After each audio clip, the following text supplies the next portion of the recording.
In an earlier video, I named straight-chained or unbranched alkanes. Now, let's practice naming branched alkanes. Here's an example of a branched alkane. It contains only carbon and hydrogen atoms, and it contains only sigma bonds. You can follow along with the rules and steps in the description. First, let's identify the longest continuous carbon chain. This means that you start on one end and count the carbon chain without lifting your pen. In other words, you cannot count to the end of the chain and then jump to another carbon. One strategy I tell my students is to start on one end, and when you get to a carbon like this, you have to make a choice. Go in this direction, up, or continue going across. Clearly, continuing to go across makes the most sense since there are more carbon atoms on the right-hand side. Even if I started on the right-hand side with this end carbon, I would count 1, 2, 3, and 4, and then I have a choice to make. You can see that going up or across is the same, so you can choose either route. So this is symmetric. So in this example, I'll start here and count from left to right.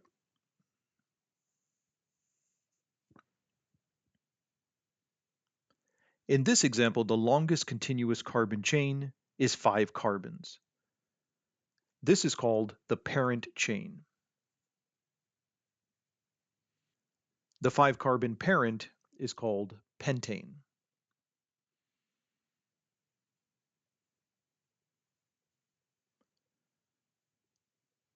We recognize there is only one carbon branch.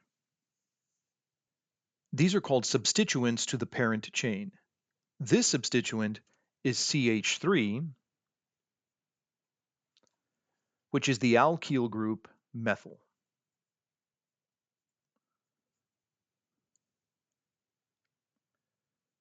Next, to name the alkane, we need to tell the reader to which carbon atom in the parent chain the methyl group is bonded to.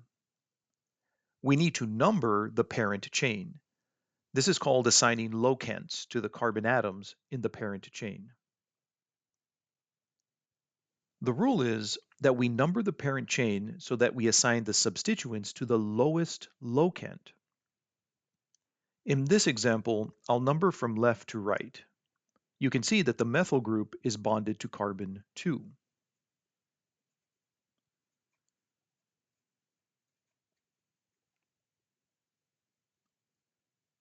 You can see that if I started on the right-hand side, 1, 2, 3, 4, then the methyl group would have been at carbon number 4. Clearly, starting on the left would give us the lowest locant for the substituent. Finally, let's name the alkane. The rule is we list the substituents first, starting with the locant. 2-methyl. We always use dashes or hyphens between numbers and letters. Then, without any space, I'll continue with the parent chain, pentane.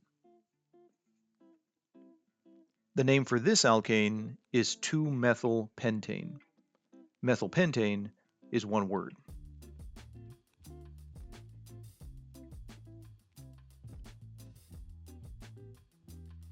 Now let's name an alkane that has multiple substituents. As these molecules get bigger, I'll start using the line angle structures. They're easier to look at and more convenient to draw. In the line angle structures, carbon atoms are not drawn, but every end of a line and every corner has a carbon atom, and the carbon atom is saturated with hydrogen. Of course, that's what alkanes are. So I'll start at the end here. Let's find the parent chain.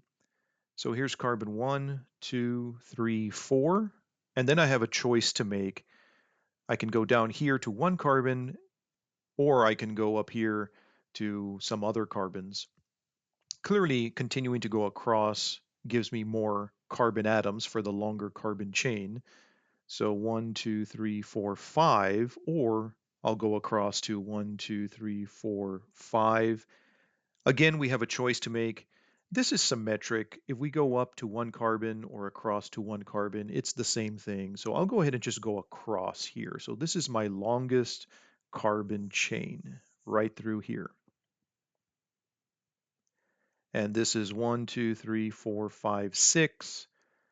So 6 carbon atoms. The parent is hexane. Now let's identify the substituents. In the line angle structure, of course, here we go to the end of a line. So the end of a line is a carbon atom with 3 hydrogens. So right here we have a CH3 group, and so the name here is methyl. This is the 1 carbon alkyl group. And then we notice there's another 1 carbon substituent right here. This is the alkyl group methyl again. This is a CH3. The next step is to number the parent chain so that we can identify to which carbon atoms in the parent that these 2 methyl groups are bonded to. And the rule is we want to give these substituents the lowest possible locants.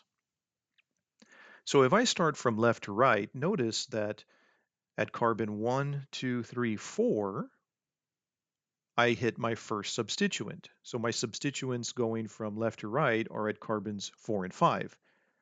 Obviously, if I start on the right-hand side, if this is carbon 1, then notice that my substituents are at carbons 2 and 3 respectively, and that would give me the lowest locants.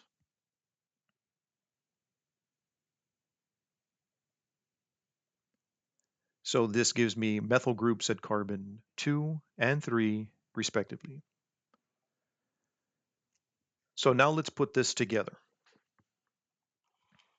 Because we have 2 identical locants, methyl group and methyl group, write 2, comma, 3, and we use commas between numbers.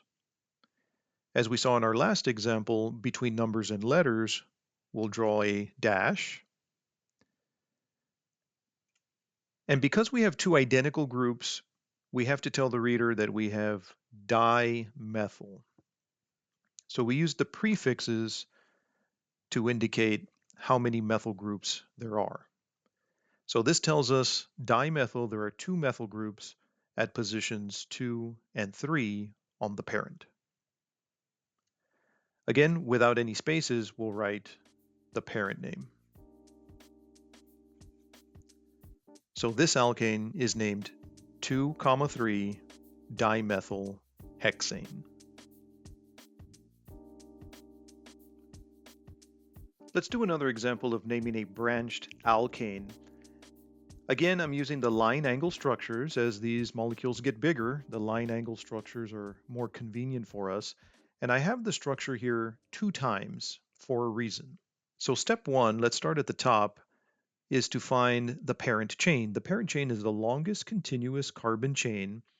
And again, as these molecules get more complicated, you'll notice that there are multiple chains in here. For example, if I start here at this end, here's 1, 2, 3, 4, 5 carbon atoms. That's one chain right there.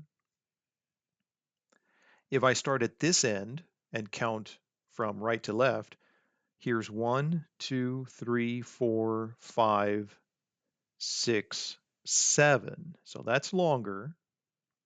And so let me highlight that right here. So here's 7 carbons.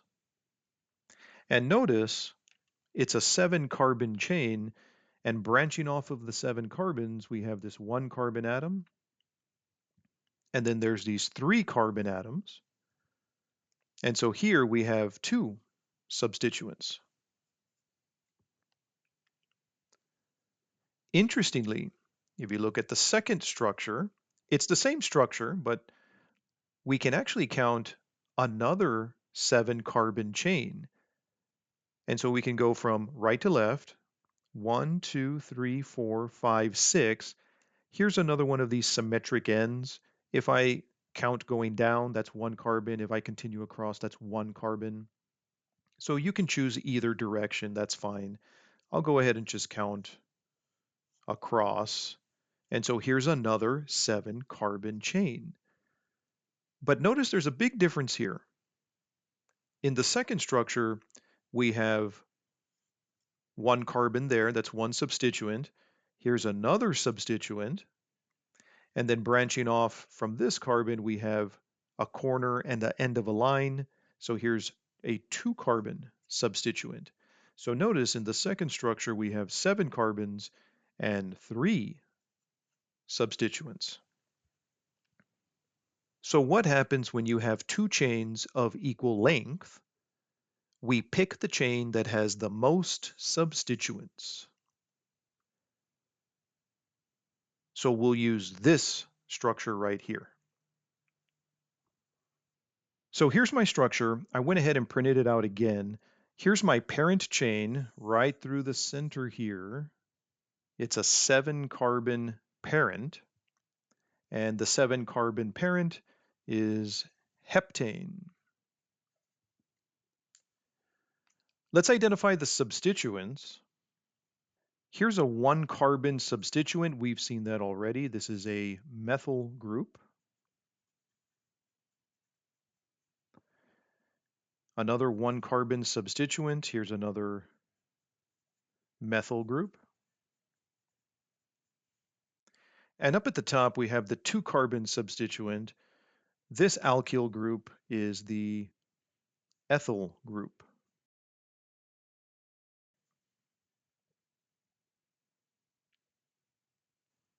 Next, let's number the parent chain. We want to number the parent chain so that the substituents have the lowest locants.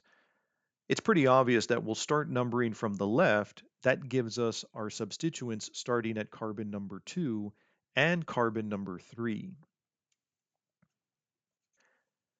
So a few things here to note. Number 1, there are 2 methyl groups at carbons 2 and 3. So as we've seen before, this is a 2,3 dimethyl. So we use the prefix di to tell the reader that there are 2 methyl groups and they're at carbons 2 and 3. If you have more methyl groups, then of course you use the prefixes tri and tetra, etc. The other thing to note here is that at carbon 3, we do have 2 substituents bonded to the 3rd carbon, so that's possible. Here we have a 3-ethyl,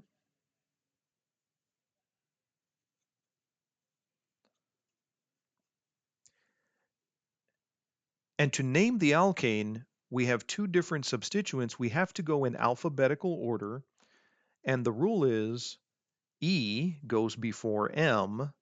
Di is not part of the alphabetical order rule, so we do not use the prefix di for our alphabetical order.